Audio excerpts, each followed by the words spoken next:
अल्हम्दुलिल्लाहि वहदा वस्सलातु वस्सलामु अला मन ला नबिय्य बअदा अम्मा बाद फ़ाउज़ु बिल्लाहि मिनश शैतानिर रजीम बिस्मिल्लाहिर रहमानिर रहीम। कैसे हैं आप? उम्मीद करता हूँ आप सब ठीक होंगे, जहाँ रहें खुश रहें, आबाद रहें, हमेशा हंसते मुस्कुराते रहें। आज हम सहरी के हवाला से कुछ जिक्र पढ़ेंगे। सुन्ने अबी दाऊद शरीफ की हदीस पाक है। नबी पाक सल्लल्लाहु अलैहि वसल्लम बसा औकात सहरी के वक़्त सहरी करते हुए किसी सहाबी को अपने साथ मिलाते, और जब कभी कोई आपके पास आता तो नबी पाक सल्लल्लाहु अलैहि वसल्लम की हदीस पाक का मफ़हूम और मज़मून कुछ इस तरह से है, जिसको इमाम अबू दाऊद ने अपनी सुनन में दर्ज किया कि नबी पाक सल्लल्लाहु अलैहि वसल्लम अपने उस सहाबी को फरमाते कि आओ हमारे साथ बरकत वाला खाना खा लो। यानी हुजूर सल्लल्लाहु अलैहि वसल्लम ने सहरी के खाने को बरकत वाला खाना करार दिया।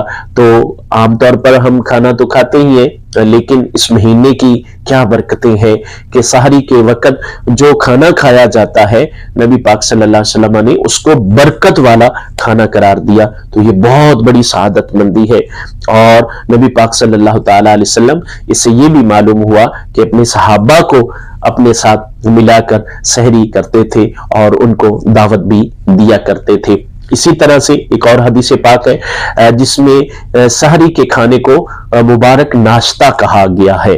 जी हाँ, सुनन अबी दाऊद शरीफ की ही हदीस पाक है। हजरत सैयदना अरबाज बिन सारिया रदियल्लाहु ताला अन्हु आप फरमाते हैं कि एक मर्तबा नबी पाक सल्लल्लाहु ताला अलैहि वसल्लम ने मुझे अपने साथ सहरी करवाते हुए यही फरमाया कि आओ हमारे साथ मुबारक नाश्ता करो। तो नबी पाक सल्लल्लाहु ताला अलैहि वसल्लम ने सहरी को मुबारक नाश्ते और इसको बरकत वाले खाने से ताबीर किया। सो सहरी किया करो, इसमें बरकत ही बरकत है, ये मुबारक नाश्ता है और हमारे प्यारे नबी पाक सल्लल्लाहु अलैहि वसल्लम की बहुत खूबसूरत सुन्नत है।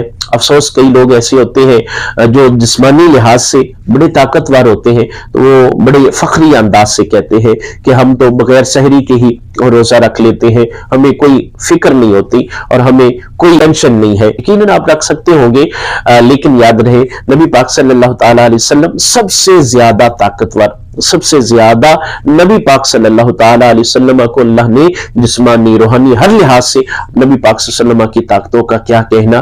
तो सहरी ना करके आपका रोजा रखना ये कोई फखरिया अंदाज वाली बात नहीं है, बल्कि सहरी करके रोजा रखना यही बहुत आला बात है। क्योंकि मेरे नबी पाक सल्लल्लाहु अलैहि वसल्लम सहरी फरमाया करते थे, अगरचे कि खजूर मिल जाए, कुछ पानी मिल जाए, लेकिन सहरी जब करें आप तो कुछ खा कर करें, कुछ पी कर करें, कि नबी पाक सल्लल्लाहु अलैहि वसल्लम की सुन्नत है। और अगर नियत ये होगी कि हमारे प्यारे नबी पाक सल्लल्लाहु अलैहि वसल्लम की ये सुन्नत है, तो इंशाअल्लाह इससे सवाब भी बढ़ेगा और इंशाअल्लाह हुजूर की मोहब्बत और कुर्बत भी नसीब होगी। तो आज हमने सहरी के हवाला से कुछ हदीस तैयबात और इसके ज़िमन में कुछ गुफ्तगू हमने सुनी। उम्मीद करता हूँ आपको अच्छी लगी होगी। अगर ये वीडियो अच्छी लगी हो तो दूसरे लोगों तक शेयर कीजिए, अपनी राय दिया कीजिए कि आपको कौन से मसाइल दरपेश है, आप उनका हल चाहते हैं, वो पूछिए। इंशाअल्लाह अज़ीज़ अतुल इम्कान आप तक वो मसाइल का हल और उनके जवाबात दिए जाएंगे। तमाम नए आने वाले दोस्तों से गुजारिश है कि इस वीडियो को ज्यादा से ज्यादा शेयर कीजिए, इस चैनल को सब्सक्राइब कीजिए और नेकी के कामों में हमारा साथ दीजिए। अपना बहुत सारा ख्याल रखिए। मिलते हैं नेक्स्ट वीडियो के साथ।